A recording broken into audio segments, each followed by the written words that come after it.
Jantung hati. Siti dan Nenek Lijah tinggal bersama di sebuah rumah kecil yang dipenuhi bunga-bungaan.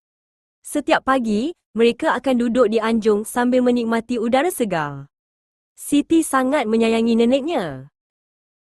Suatu petang, Siti bermain basikal dan terjatuh.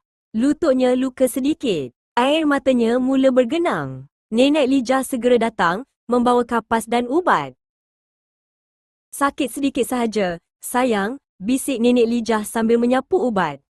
Walaupun pedih, Siti rasa tenang apabila tangannya digenggam kemas oleh nenek. Nenek Lijah selalu ada di sisi Siti. Dia mengajarnya menyiram pokok, membaca cerita dongeng, dan membuat kuih. Segala yang dilakukan Nenek Lijah penuh dengan kasih sayang.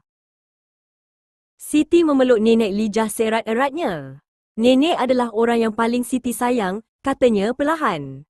Nenek Lijah membalas pelukan itu dengan penuh kehangatan. Bagi Siti, Nenek Lijah bukan hanya seorang nenek, tetapi segala-galanya. Dia adalah insan yang paling dihargai, yang sentiasa ada dalam hati Siti. Nenek Lijah sememangnya orang tersayang. Simpulan bahasa hari ini ialah jantung hati.